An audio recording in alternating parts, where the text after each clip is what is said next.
오늘 에베소서 5장 8절에서 14절 말씀 나누기 전에 우리가 늘 하던 신앙 고백 다시 드리고 말씀 나누도록 하겠습니다. 나의 주인 되신 그리스도 고백 드립니다. 주는 그리스도시요 살아계신 하나님의 아들이십니다. 나의 주인 되신 그리스도는 나의 참 해방자이십니다. 나의 참 승리자이십니다. 나의 참 인도자이십니다. 나의 주인 되신 그리스도는 하나님을 만나는 길이 되십니다. 죄와 저주에서 해방이 되십니다. 사단을 이긴 승리가 되십니다. 나의 주인 되신 그리스도는 하나님을 만나는 길이 되시며 내 모든 삶의 주인이 되십니다. 죄와 저주에서 해방이 되시며 나에게 죄와 저주에서 해방을 주셨습니다. 사단을 이긴 승리가 되시며 나에게 사단을 이길 권세를 주셨습니다. 예수님이 나의 모든 문제의 주인이 되어주시고 지금 성령으로 역사하여 주시옵소서.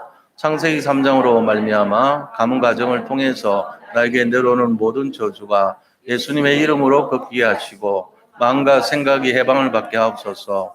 나의 모든 문제 배후에 흡사하는 악한 영은 예수 그리스도의 이름으로 명하노니 지금 떠나갈지어다. 모든 문제 해결자이신 예수 그리스도의 이름으로 기도합니다. 아멘. 마태복음 11장 28절 수고하고 무거운 짐진 자들아 다 내게로 오라. 내가 너희를 쉬게 하리라.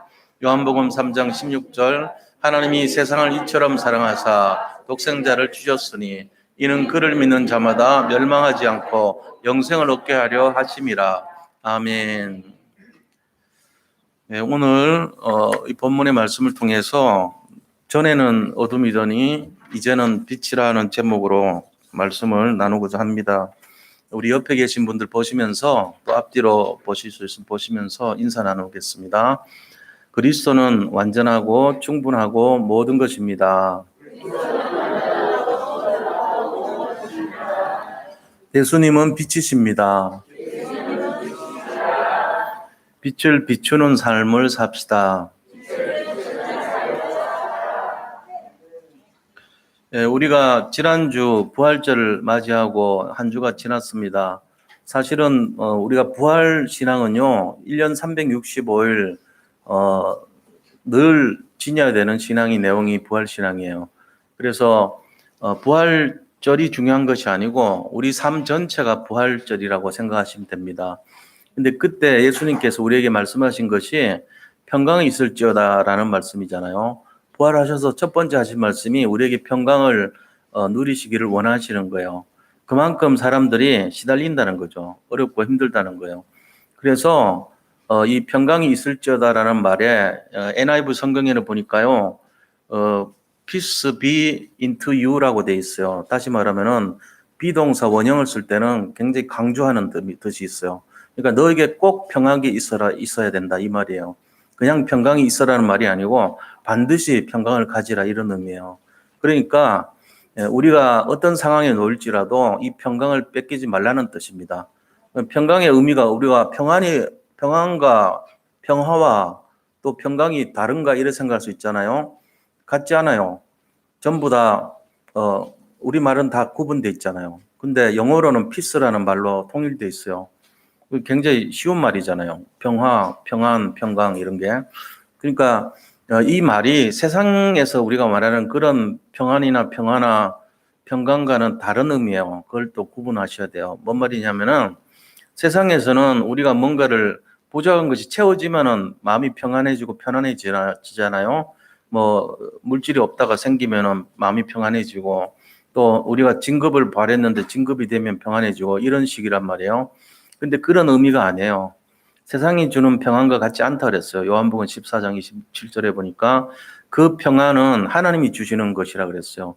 근데 언제 생기냐면은 우리가 하나님과 함께 할 때 생기는 평안이에요. 그게 진짜 평강의 의미고 평안의 의미고 평화의 의미입니다. 하나님이 나와 함께 할 때요. 그래서 이 내용을 잘 알고 1년 365일 이 하나님이 나와 함께하는 평안을 누리시라는 겁니다. 그게 예수님이 부활하셔서 우리에게 원하시는 첫째 내용이에요. 한국에도 인사하는 게 그런 의미에서는 좀 서로 상통하죠. 안녕하세요 그러잖아요. 사실은 인사를 그렇게 하면 안 되고 항상 안녕하시기 바랍니다. 이렇게 인사해야 돼요. 인사할 때. 그렇잖아요. 안녕하세요 묻는 거는 아니 안녕 안 해요 이럴 수도 있는데 그렇게 말하는 사람은 없어요. 우리가 그 의미가 안녕하시기 바랍니다라는 의미가 포함된 거겠죠, 아무래도. 그래서 우리 마음과 생각 속에는 이 하나님이 함께함이 1년 365일 떠나지 않게 되기를 축복합니다. 예, 그게 본질이란 거예요. 자, 그런데 신앙생활을 하면서요, 우리가 이렇게 간증을 들을 때가 있잖아요. 그 간증 들어보면은 주로 어떤 거냐면은 전에는 굉장히 어둠 속에 살았는데 이제는 예수님 만나가지고 빛 가운데 산다는 것이 주로 간증에 많은 이제 열쇠가 되고 키가 되잖아요. 그런 가운데 은혜를 받고 그렇죠. 아, 전에는 저렇게 힘들었구나. 근데 지금은 회복이 됐구나. 사실은 그게 평안에 대한 간증이고 평강에 대한 간증이에요. 근데 평강 속에는 참된 평강이 뭐냐면은 구원이 포함되어 있어요.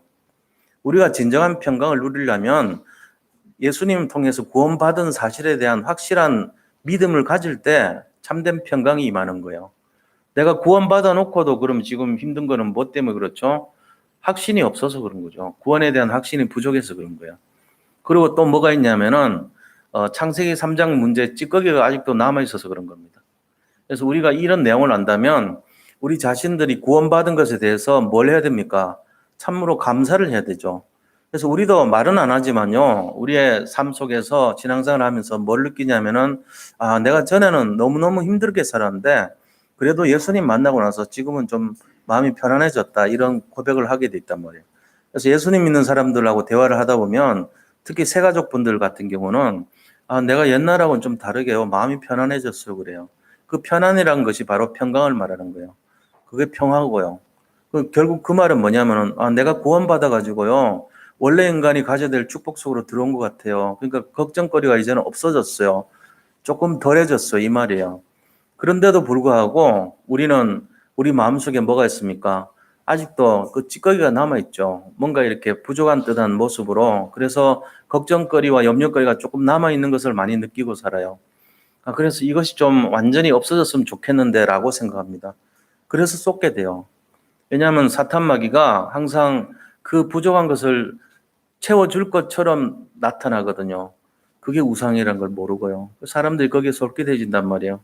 그래서 진짜 평강을 회복한 사람, 정말로 구원받은 사람들은요, 뭐가 있냐면은 복음의 빚진 자가 되는 거예요. 아, 내가 그리스도 예수를 만났더니 마음이 너무나 평안하고 행복한 인생이 됐구나 하는 것을 조금씩 느껴가기 시작합니다. 그래서 우리는 복음 때문에 이렇게 됐으니까 복음에 빚진 삶이 되고 빚진 자가 되는 거예요. 그러면 빚을 갚아야 될 거 아닙니까? 그 빚을 갚는 삶이 뭐냐면은 전도자의 삶이라고 하는 거예요. 그래서 한 영혼을 천하보다 귀하게 여기고 그 영혼을 바라볼 때 그리스도께서 가졌던 애통하는 마음을 가지게 되는 거예요. 아, 저분도 나처럼 옛날에 나처럼 힘들게 사는구나. 저분에게 이 참된 복음을 전해줘야 되겠구나. 이 복음이 전달되면 좋겠구나. 이런 마음을 가지고 사는 겁니다. 우리가 이런 중심을 가진 사람들이 바로 정말로 영혼을 사랑하는 마음을 가진 사람들이에요. 그래서 그런 내용이 있는 분들은요, 하나님이 늘 그와 함께 하시는 거예요. 그러면 솔직히 예수 믿는 사람 중에 그런 거 없는 사람도 있습니까? 많이 있죠. 관심 없어요. 나만 잘 되면 돼. 이렇게 산단 말이에요.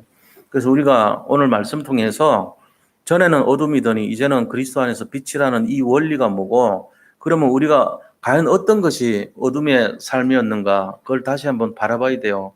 아, 맞아. 나도 저렇게 살았지. 그거 알아야 됩니다. 전에 어둠이라는데 어둠의 상태가 어떤 거인지를 오늘 나누고요. 그리고 그럼 이제는 빛이라고 그랬는데 빛의 상태는 어떤 건가 알아야 돼요. 내가 빛이라면 빛의 모습을 알아야 될 거 아닙니까?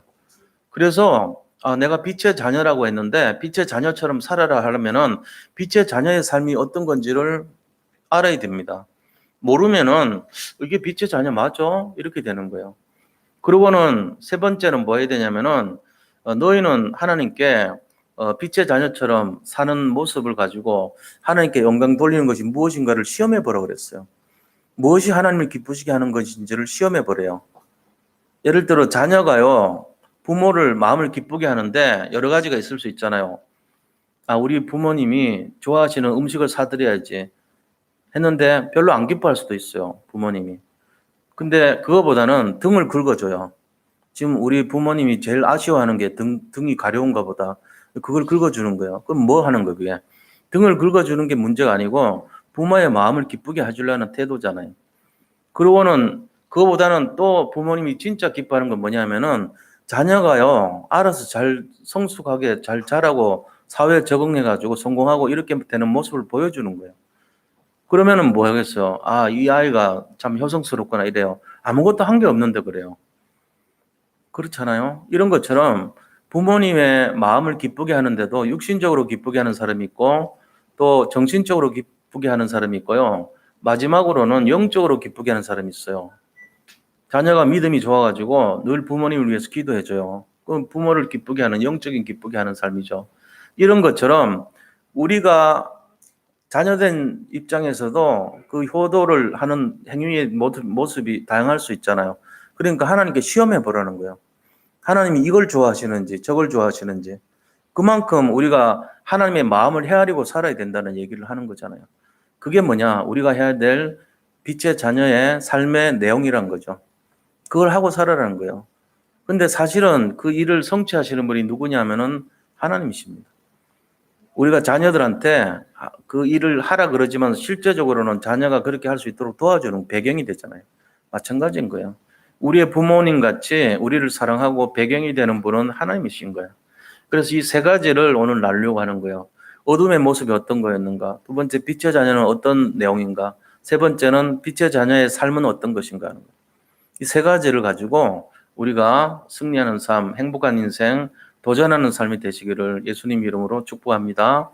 자, 그럼 본론에 들어가서요. 첫 번째입니다. 전에는 어둠이었다 했습니다. 어둠의 삶은 어떤 것일까요? 이게 우리가 잘 알아야 돼요. 어둠의 삶이라면 범죄하고 도둑질하고 그다음에 세상에서 어려운 일 당하고 이게 어둠 상태입니까? 아, 전에는 지옥까지 살았어요. 이게 어둠입니까? 물론 우리의 인간적인 이해로는 그렇게 볼 수 있지만 그건 영적인 기준이 아니에요. 우리가 생각하는 그런 기준 가지고는 성공하지 못한 삶, 예를 들면 실패한 인생, 이것도 어둠의 삶이라 볼 수 있어요. 근데 그거는 진정한 실패자의 모습이 아닙니다. 세상 입장에서 볼 때는 멸망하고 다 망했다 그래도 하나님 입장에서 볼 때는 최고 영적으로 승리한 삶일 수도 있어요. 사도 바울의 삶을 보면요. 그는 굉장히 뛰어난 사람입니다. 그런데 그가 실제적으로 당한 모습을 보면요. 늘 질병에 시달렸어요. 안질과 또 어떤 그런 풍토병에 시달리는 사람이에요. 간질을 했다는 얘기도 있어요. 그리고 로마 시민권을 갖고 있었음에도 불구하고 그는 늘 쫓겨다니는 인생이었어요. 최고 학부를 나오고 최고 힐렐 학파의 태도인 가말리엘의 거기서 수학을 했던 최고 제자였음에도 불구하고 사람들에게 손가락질 받고요. 굉장히 늘 시달리는 그런 삶처럼 보였습니다. 그리고 5개 국어를 하고 3가지 박사학위를 갖고 있었는 사람인데도 불구하고 사람들이 그를 죽이려고 결사들을 조직해갖고 늘 도망다니는 그런 처절한 인생이었어요. 마지막 삶은요. 단두대에서 목이 잘려서 순교했습니다. 그러니까 한마디로 하면은 예수 미쳐서 망한 놈 이렇게 볼 수도 있다는 거죠. 그런데 우리가 영적으로 보면은 최고 인생이에요. 정말로 사도 바울만큼 승리한 사람이 없고 성공한 인생이 없어요. 그럼 그걸 어떻게 해석할까요, 우리가? 이걸 잘 봐야 되는 거예요, 이런 거를. 전에는 어둠이었다는 기준을 볼 때 뭐가 어둠이냐 이거죠. 사도 바울이 어둠이라고 볼 수 있는 사람도 있어요. 세상 기준으로 보면은 너는 어둠의 자식들 같이 어려운 인생이었다 이래 볼 수도 있잖아요. 그런데 우리가 입장을 바꿔놓으면요, 최고 인생이에요. 빛의 자녀예요. 그러니까 이런 기준이 뭔지를 알아야 될 거 아닙니까? 전에는 어둠이라는 기준이 사도 바울같이 헐벗고 굶주리고 쫓겨다니고 망하고 순교당하고 죽었죠. 그것도 다 타인의 손에 의해서 죽음을 당하고 이런 내용들이 만약에 어둠이라면 사도 바울만큼 어둠이었던 사람이 없을 거예요 아마. 근데 그게 아니에요. 그러니까 뭔가 기준이 다르다는 거죠.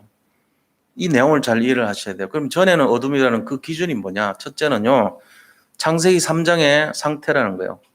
그 기준은 첫째는요. 영적인 상태가 창세기 3장의 상태입니다. 창세기 3장은 무슨 상태이기 때문에 어둠이라 그럽니까? 창세기 3장에 처음으로요. 인간에게 사탄이 등장해요. 뱀의 몸속에 사탄이 들어가서 인간을 유혹하는 사건이 일어납니다. 그래서 그걸 가지고 처음 그 죄로 말미암아 도미노판의 첫째 단추가 넘어진다 해가지고 원죄라 그래요. 원인이 되는 죄라 그래요. 그게 창세기 3장 1절에서 6절에 나옵니다. 뱀이 강교하잖아요. 그래서 질문을 하는데 하와한테요. 동산의 모든 나무 열매를 먹지 말라 하시더냐. 근데 정령 모든 나무의 열매를 먹지 말라 하시더냐. 이 두 가지를 가지고 100%를 질문하잖아요. 정령이란 말과 참으로라는 말은요. 무서운 질문이에요. 너가 정령 예수를 믿냐? 그럼 우리는 아멘 합니다. 근데 참으로 모든 것을 지켰냐? 이러면요. 힘이 쓱 내려가요. 그런 질문이에요. 네가 목사가 맞냐? 아멘 합니다, 제가. 근데 목사로서 모든 걸 다 지켰냐면 제가 꼬리를 내리게 돼 있어요. 너가 학생이냐? 아멘 합니다. 네가 학생으로서 해야 될 본분과 공부를 완벽하게 전체를 다 잘하고 있냐? 그러면 꼬리를 내리게 돼 있어요. 그 질문을 한 거예요. 누구도 성공할 수 없는 질문을 그것도 여자한테요. 연약한 여자한테 그런 질문을 했어요. 뱀이 강교하다 그랬어요. 여기에 하와가요. 걸려 넘어간 거죠. 동산 모든 실과는 먹을 수 있지만 중앙에 있는 선악을 알게 하는 나무의 실과는 먹지도 만지지도 말라 이렇게 했어요. 먹으면 정령 죽을까 하노라 이러면서요. 막 있지도 않은 말 만지지도 말라는 말도 안 했는데 붙여버리고 정령 죽으리라 한 거를요. 죽을까 하노라 이렇게 확신이 없는 대답을 한 거예요. 그래가지고 뱀이 쏙이잖아요. 그 말을 하는 순간에. 아니 먹으면은 너희가 눈이 밝아서 너희가 하나님처럼 될 거를 알고 하나님께서 그렇게 말씀하신 거야. 먹으면 너희가 하나님처럼 될 수 있어. 이렇게 말한 거예요. 인간이 가장 약한 데가 어디냐면요. 네가 잘할 수 있어. 네가 최고야. 네가 결정해야 돼. 여기에 약해요. 인간은. 너를 강조해버리면 다 넘어갑니다. 거기에 넘어간 거 있죠. 그래서 딱 보니까 은혜를 받은 거예요. 이 하와가. 그래서 먹음직도 하고 보암직도 하고 지혜롭게 할 만큼 탐스럽기도 한 열매인지라 이렇게 딱 반응을 하는 거 있죠. 그래가지고는요. 하와가 거기에 넘어가는 거 있죠. 이게 원죄란 말이에요. 이 죄를 짓고 나니까 그 다음 단계 도미노판이 뭡니까? 문제를 인식한 거 있죠. 눈이 밝아져. 눈이 밝아졌는데 영적인 눈이 밝아진 게 아니고 이 세상 육신적인 눈이 밝아져 버린 거예요. 그래가지고 자기 몸이 벌거벗은 것을 알고 무화과나무 이파리를 엿보아서 몸을 가리기 시작하는 거 있죠. 왜요? 부끄러우니까. 근데 그 무화과나무 이파리가 뭐냐면은 임시방편이란 말이에요. 근본 문제 해결이 안 되는 겁니다. 임시로 이거를 가렸단 말이에요. 한 일주일 지나니까 바스러져요. 잎사귀가 마르면서. 그러니까 또 다른 잎사귀 또 고여야 돼요. 이게 뭔지 아세요? 이 문제를 해결하기 위해서 이게 지금 원죄라는 굉장히 큰 문제잖아요. 하나님 떠난 문제란 말이에요. 그리고 죄를 지었어요. 누구한테 쏘가서요? 마귀한테 쏘가서 이 세 가지 문제가 일어난 문제예요. 원죄는. 그래서 결국은 인간이 죄인이 된 거거든요.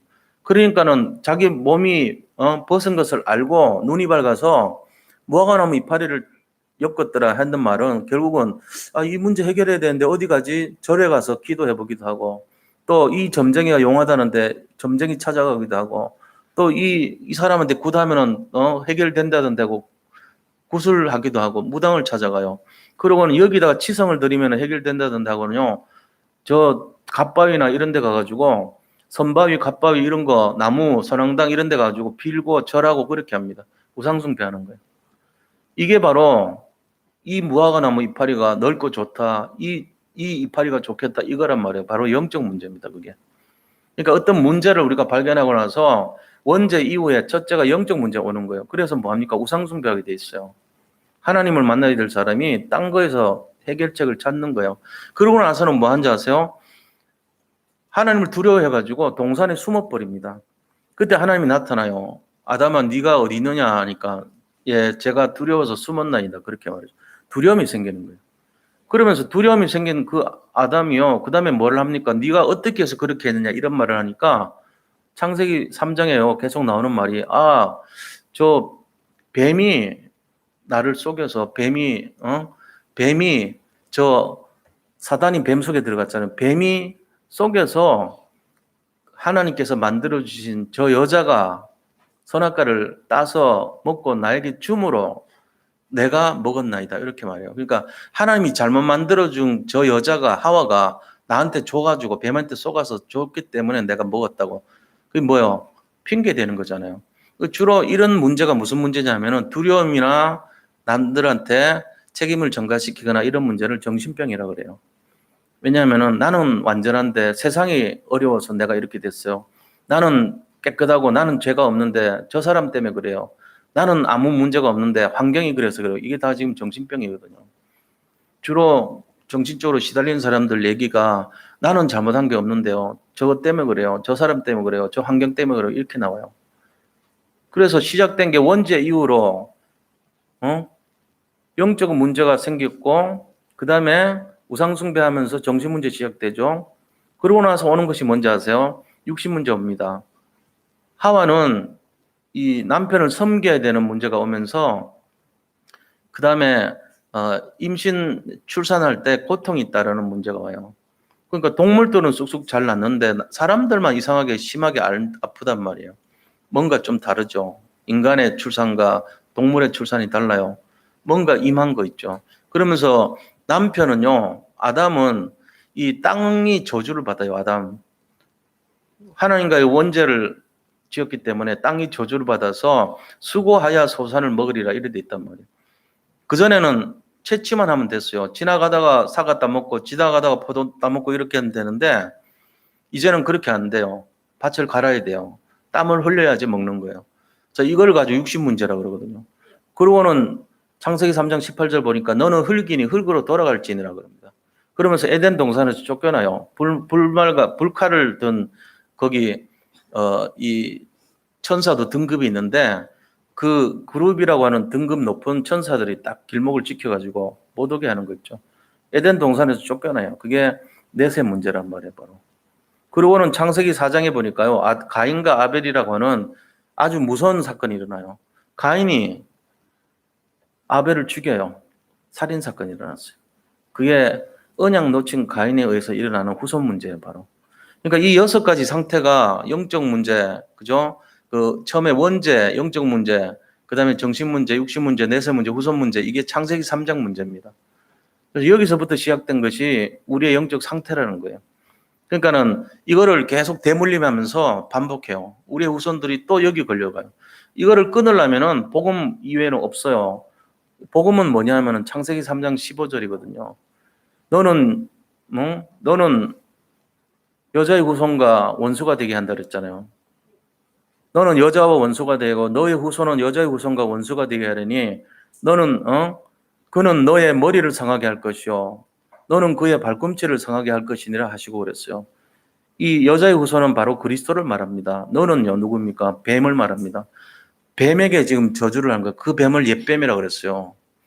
요한계시록 20장 1절로 3절 보면 옛뱀 곧 마귀라고도 하고 사탄이라고 하는 자라고 그랬어요.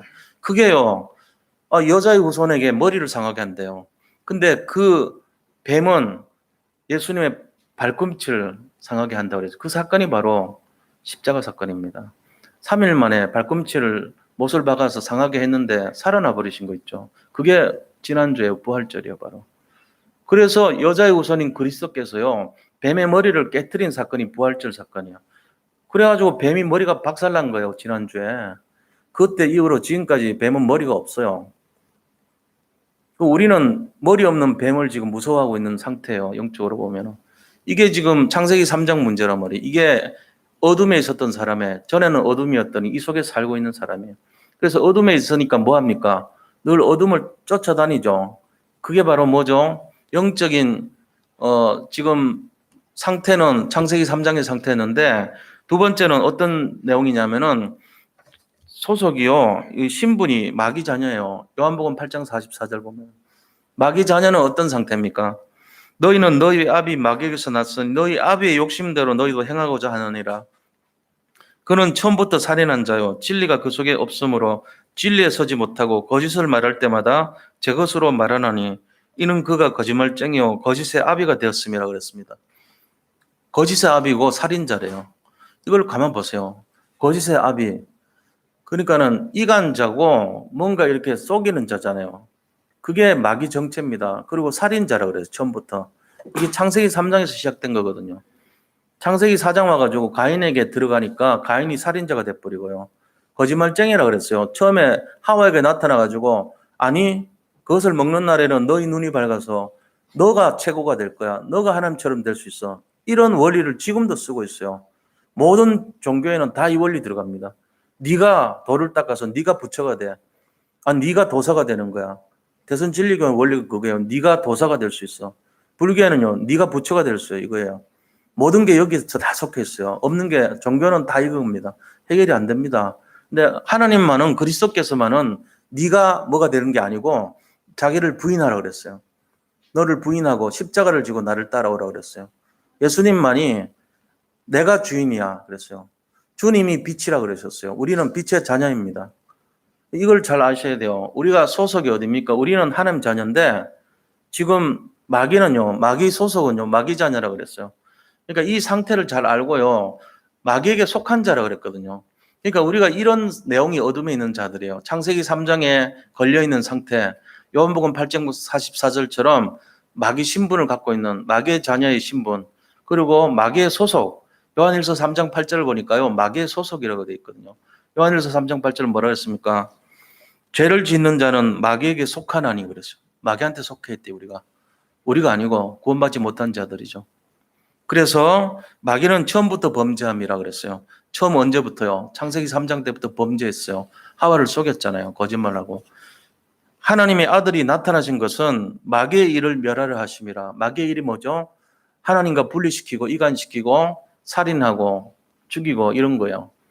지금 이런 상태가 전에는 어둠이라는 거예요. 그러면서 구체적으로 또 얘기해 놨어요. 오늘 에베소서 5장 3절부터 쭉 나와 있습니다. 그게 7절까지 내용이 어둠의 상태입니다. 어떻게 돼 있어요? 음행과 온갖 더러운 것과 탐욕은 그랬어요. 음행, 온갖 더러운 것, 탐욕, 이게 어둠 속에 있는 하나님 자녀 아니고 마귀 자녀에 속한 사람들의 모습이라는 거예요. 그러면서 4절에 보니까 누추함과 어리석은 말이나 희롱의 말이 마땅치 아니하니 오히려 감사하는 말을 해라. 너희도 정녕 이것을 알거니와 음행하는 자나 더러운 자나 탐하는 자 곧 우상 숭배자는 다 그리스도와 하나님의 나라에서 기업을 얻지 못하리니 그랬어요. 하나님 자녀의 축복을 다 놓치게 된다는 거죠. 우리가 이런 거를 잘 생각해 봐야 됩니다. 전에는 어둠이라는 것이 뭔가 한번 생각해 봐야 돼요. 이 상태를 말하는 것이에요. 그래서 우리 보고 빛의 자녀니까 빛의 자녀처럼 행하라 그랬습니다. 자, 그럼 두 번째는 우리가 이제는 빛 속에서 살아갑니다. 빛의 자녀예요. 그래서 빛의 자녀가 도대체 어떤 상태냐 이거죠. 창세기 3장에서 빠져나온 상태예요. 여자의 후손인 그리스도를 만나서 거기서 해방된 사람들을 말해요. 그래서 유일한 문제를 알고 유일한 해답을 아는 사람의 삶입니다. 이게 빛의 자녀의 삶입니다. 그럼 유일한 해답은 뭘까요? 유일한 문제는 뭘까요? 알고 있어야 되잖아요. 유일한 문제는 하나님을 떠난 문제예요. 창세기 3장 1절에서 6절에 하나님이 금지시켰던 에덴 동산의 선악과를 먹음으로 말미암아 하나님을 떠나버린 거예요. 죄를 짓고. 그래서 이 하나님 떠난 사람들이 유일한 문제에 걸려있는 사람이에요. 지금 세상에 다른 문제는 없어요. 이 하나님 떠난 문제가 유일한 문제예요. 그게 죄라 그러는 거예요. 이 문제가 어디까지 가냐면은 처음에는 개인에게 와요. 개인이 이 속에 걸려들었는데 그 다음에 가정으로 들어갑니다. 가정으로 확산이 돼요. 그래가지고 네피림이라고 하는 하늘에서 떨어진 존재들, 흑암의 세력들에게 장악되는 문제가 와요. 그래서 그들의 눈이 뭐 어떻게 됩니까? 세상을 쫓아가는 눈으로 되죠. 그래서 그 문제가 가정의 문제로 일어나기 시작하는 거예요. 그 다음에 이게 사회로 가요. 사회 문제로 가서 어떻게 됩니까? 성공지향주의 사회가 됩니다. 바벨탑 인생이라고 그럽니다. 바벨탑을 쌓아서 그것을 위해서 살고 있는 문제가 시작되는 거예요. 이것이 유일한 문제에서부터 성장하는 내용들이에요. 개인 문제에서 가정 문제로, 가정 문제에서 사회 문제로 번지는 거예요. 그래서 전 세계가 지금 이 안에 다 들어가 있어요. 나 중심, 세상 중심, 성공 중심, 여기에 다 빠져 있는 거예요, 사람들이.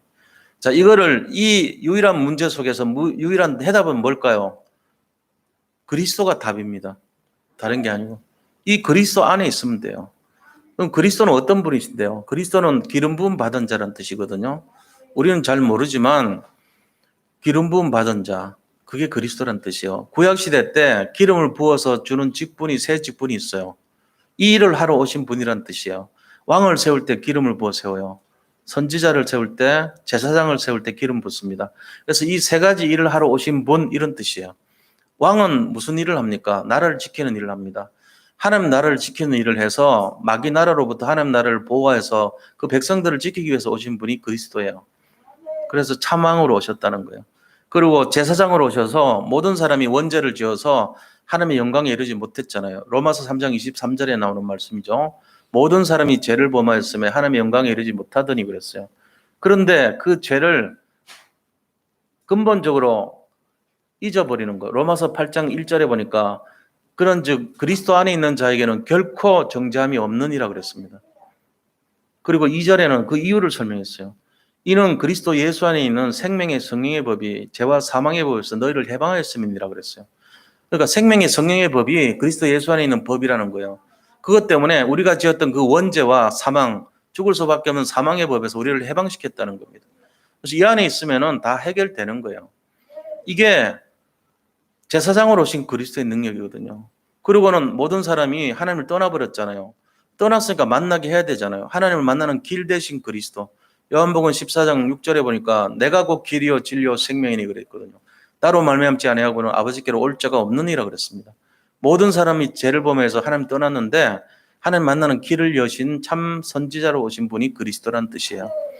그래서 예수님께서 하나님 떠난 문제, 죄 문제, 마귀 문제를 해결하셔서 하나님 만나는 길을 여시고 모든 사람의 죄를 용서해 주시고 그 다음에 마귀의 머리를 깨뜨리시고 하나님 만나는 길을 여셨다는 거예요.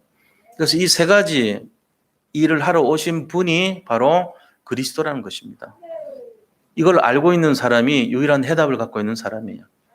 지금 우리가 이 내용을 알고 있는 분들이 여기 다 앉아 계신 거란 말이죠. 그러면 뭐가 됩니까? 유일한 응답이 오죠. 그게 뭐죠? 그리스도의 제자, 자녀가 되는 축복을 누려요. 이게 빛의 자녀예요. 그래서 오늘 빛의 자녀처럼 행하라는 말이 굉장히 소중한 말입니다.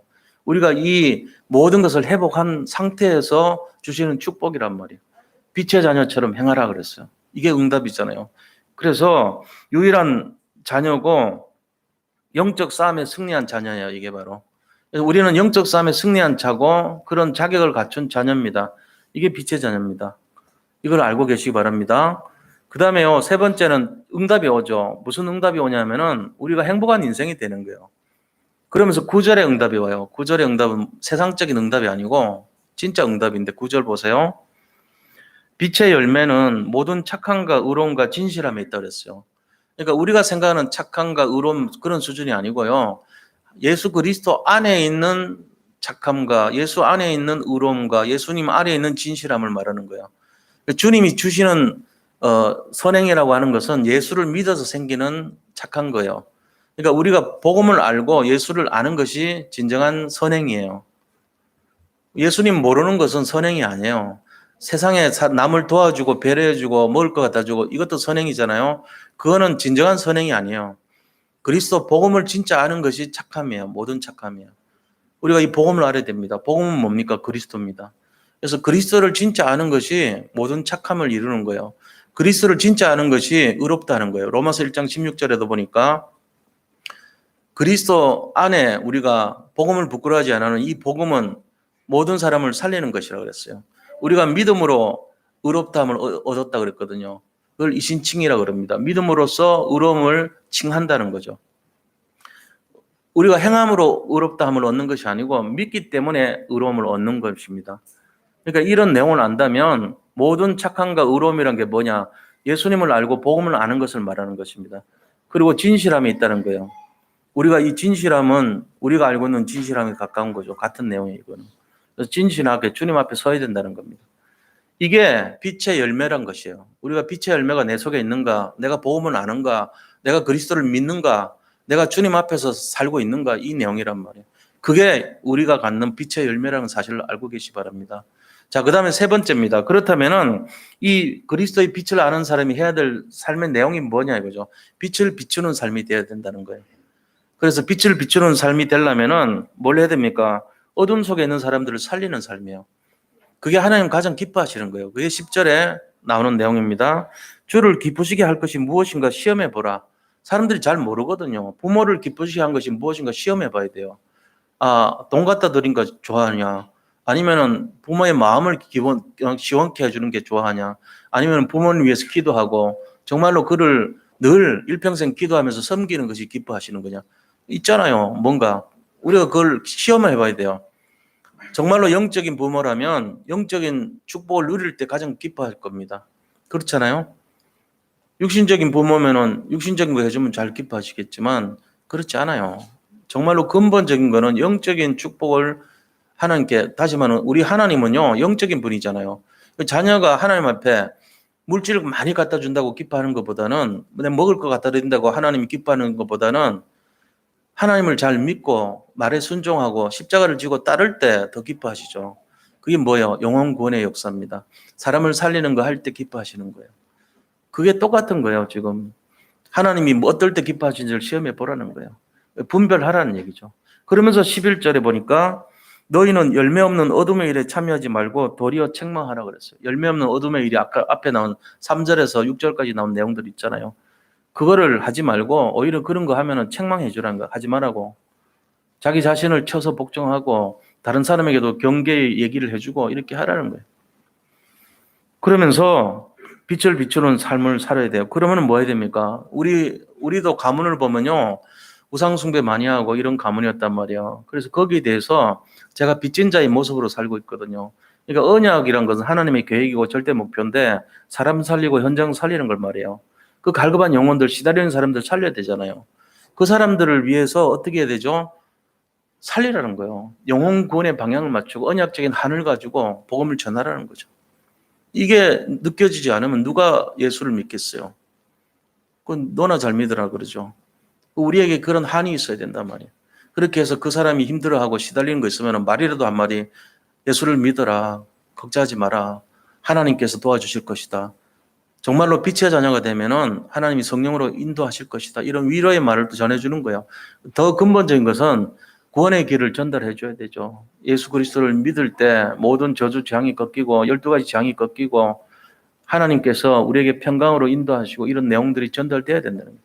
우리의 근본 문제가 하나님 떠난 문제, 제 문제, 사탄의 문제인데 예수님을 진짜 믿을 때 회복된다는 걸 전달해 주는 것을 말해요. 이거를 영접이라 그러죠. 영접을 하면은 사람 바뀌는 거예요, 원래는.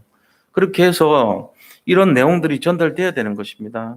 그래서 우리가 싸우는 것은 어둠의 자녀들과 그 속에 역사하는 흑암의 세력과 싸우는 거예요. 이걸 영적 싸움이라고 그러죠. 이 일을 하늘 가지고 해야 된다는 거예요. 이게 하나님이 가장 기뻐하시는 일이에요. 그래서 결국은 뭐 해야 되고요? 예, 과거, 현재, 미래를 복음으로 해석하고 승리해야 됩니다. 우리의 과거가 왜 그런 일이 일어난지 아세요? 발판되게 하기 위해서 그래요. 하나도 버릴 게 없어요. 과거는 다 걸음이에요. 현재는요, 미래를 준비하는 과정이에요.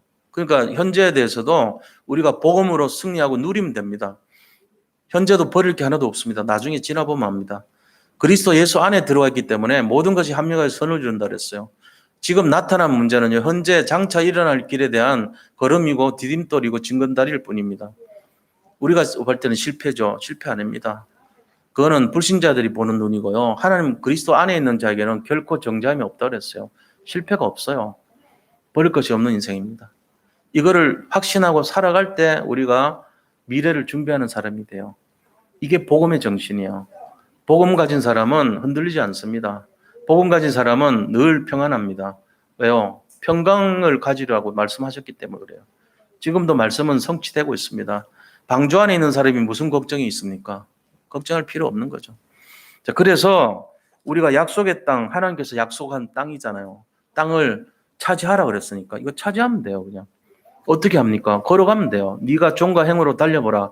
네가 버는 모든 것을 내가 너에게 주었노니 그랬잖아요. 네가 발바닥으로 밟는 모든 것을 내가 너에게 주었노니 그랬어요. 차지하면 되는 것입니다. 그래서 어떻게 차지합니까? 내 가정과 나 자신과 나의 가정, 가문, 후대 다 복음화 시키면 돼요. 그리고 내 직장, 내 현장, 내가 처한 곳 다 복음화 시키면 돼요. 우리 민족, 세계 전부 복음화 시키면 되는 거예요. 딴 것까지 증인되라 그랬어요. 그죠? 증인되리라 그랬습니다. 하나님이 하시겠다고. 자, 그러고는 자, 세 번째, 작은 세 번째로 14절에 말씀 주십니다. 빈 곳을 살리라 그랬어요. 14절에 보세요. 그러므로 이르시기를 잠자는 자여 깨어서 죽은 자들 가운데서 일어나라. 그리스도께서 너에게 비추시리라 하셨느니라. 지금 세상은 죽은 자들로 가득합니다. 시체가 막 널브러져 있어요. 근데 우리는요, 거기에서 잠자는 자의 모습으로 살고 있는 거예요. 그렇게 하지 말라는 거예요. 빛의 자녀니까 일어나라는 거예요. 그럼 빛을 누가 비춰줍니까? 하나님이 비춰주신다는 거예요. 우리가 할 게 없어요. 우리가 잠에서 깨기만 하면은 하나님이 우리를 통해서 빛을 비춰주는 거예요. 우리는 가만히 있는데 우리 뒤에서 빛을 비추기 때문에 우리가 비춘 것처럼 착각하게 만들어서 저 죽은 자들에게 생명을 주신다는 거예요. 그들을 깨워야 될 거 아닙니까? 우리는 그것만 하면 됩니다. 우리가 가기만 하면 돼요. 이거를 잘 이해하셔야 돼요. 그래서 이 내용을 잘 잡고 세 가지 빈 곳을 살리는 주역이 돼야 됩니다. 그게 뭡니까? 237 나라 살리고 237개 나라 전 세계를 말해요. 그다음에 5천 종족을 살리고 거기에 승리하기 위해서 영적 기도하는 영적 통신망의 파수꾼의 역할을 감당해야 됩니다. 또 지금 치유받아야 될 빈 곳이 너무 많습니다. 우리 이 현장 속에 후대들 속에 치유받아야 될 영적인 빈 곳이 많기 때문에 이들을 살릴 영적인 의사가 돼야 됩니다. 세 번째는 서밋이라고 돼서 성공한 자들 가운데도 빈 곳이 많아요. 사실은 세상 속에서 성공한 엘리트들 중에도 빈 곳이 많단 말이에요. 그럼 이들을 살리는 영적 통신망의 영적 삼중직의 대사가 되라고 했어요. 왕대사, 선지자 대사, 제사장 대사의 역할을 하라는 거예요. 그래서 살리라는 거예요. 자, 결론은요, 이 모든 것을 이루기 위해서 우리가 세 가지 기억할 것이 있습니다. 첫째는 뭐냐? 버리는 삶을 살아야 됩니다. 뭐를 버려야 됩니까? 우리 안에 고질적으로 숨어 있는 불신앙 다 버려야 됩니다. 그리고 무능력을 버려야 돼요. 무능력을 어떻게 버립니까? 나는 무능하지 않다고 선포하면 돼요. 나는 이제부터 그리스도 안에 있기 때문에 무능하지 않다. 나는 무능을 버린다고 선포하시기 바랍니다. 그리고 염려를 버리세요. 나는 더 이상 염려하지 않겠다는 거예요. 오늘부터 버리시면 돼요. 어떻게 버립니까? 내 거 아니라고 하면 돼요. 그러면 돼요. 그게 믿음이란 말이에요. 버려 다. 나갈 때 저 휴지통에 쓰레기통에 다 버리고 나가시기 바랍니다. 그러고는 뭐 해야 됩니까? 자기 의를 버려요. 이게 우리를 무너뜨려. 아, 내가 좀 잘했다 이거 다 버려야 돼요. 자기 생각 버려야 됩니다. 자기 주장 버려야 돼요. 자기 고집, 아집 다 버려야 됩니다. 그게 버리는 삶이에요. 자, 두 번째는 뭐 해야 되냐? 기다리는 삶을 살아야 됩니다. 뭘 기다리죠? 내가 하지 않는 것을 기다려야 돼요. 그래서 이것이 중요해요. 복음 누려야 돼요. 복음을 누리도록 기다려야 돼요. 하나님, 내가 복음을 누릴 수 있도록 힘을 주시라고 기다리셔야 됩니다. 그리고 하나님의 계획을 잡도록 기다리셔야 돼요. 그 다음에 성령의 역사가 일어나도록 기다리셔야 돼요. 다시 말하면 주인이 하나님이시라는 걸 인정하는 삶이에요. 그게 기다리는 거예요. 성령의 역사가 늘 일어나게 돼 있는데 내가 너무 조급해서 못 기다려서 일을 그르치게 된다는 거예요. 세 번째는 도전하는 삶을 살아야 됩니다. 뭐를 도전해야 될까요? 우리가 무능하고 힘들고 어려우니까 하나님이 하시는 그거를 가지고 기다리면서 우리가 할 수 있도록 도전해야 돼요. 첫 번째 뭐를 도전해야 되냐? 언약을 성취하도록. 언약은 하나님의 계획을 말합니다. 그게 성취되도록 도전하셔야 돼요. 그리고 우리가 뭐를 도전해야 되냐면은 천명을 잡도록 도전하셔야 돼요. 천명이 뭐냐? 어명은 하나님 왕명을 말하죠. 왕이 하는 말은 어명이잖아요. 왕명보다 더 위에 있는 것이 천명이에요. 하나님이 원하시는 명령을 우리가 도전해야 돼요. 그게 뭘까요? 사람을 살리라는 거 아닙니까? 좀 전에 말한 것처럼 내가 빛을 비춰주겠다. 너희는 가서 잠자지 말고 일어나고 저 죽은 자들에게 비춰주라는 거예요. 생명을 들어갈 수 있도록. 그래서 뭘 해야 되냐? 우리가 하려고 하는 그 허상, 우리가 하려고 하는 올무, 이거 다 버리라는 거예요. 주로 올무와 허상에 걸려가지고 창세기 3장 문제가 시작됐거든요. 나중심인 거에 걸려들은 거예요. 그거 하지 말라는 거예요. 그러면서 영혼 구원에 우리가 도전하라는 것입니다. 제가 이거 여러 가지 말을 했지만 딱 한 가지만 기억하세요. 아, 그리스도에 집중하면 되겠구나. 나를 버리면 되겠구나. 이거 얘기한 거예요. 그러면 다 승리하게 됐습니다. 시간만 지나면 승리합니다. 시간만 지나면은 성공합니다. 이게 원리거든요. 복음의 원리는 뭐냐? 자기를 부인하고 그리스도를 오직으로 믿는 그거밖에 없어요. 그럴 때 승리한다는 것입니다. 뭐든지 다 도전해 보세요. 이게 되나 안 되나 시험해 보세요. 된다니까요. 우리가 전부 다 여기에 쓰임받는 제자들 되시기를 축복합니다.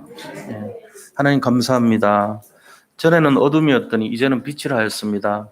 정말로 어둠의 삶을 다 버리게 하시고 빛의 제자로서 빛의 자녀로서 승리하게 인도하여 주옵소서. 자기를 부인하고 오직 그리스도 되어서 언약을 성취하는 삶이 되게 하여 주옵소서. 예수 그리스도 이름으로 기도드립니다. 아멘.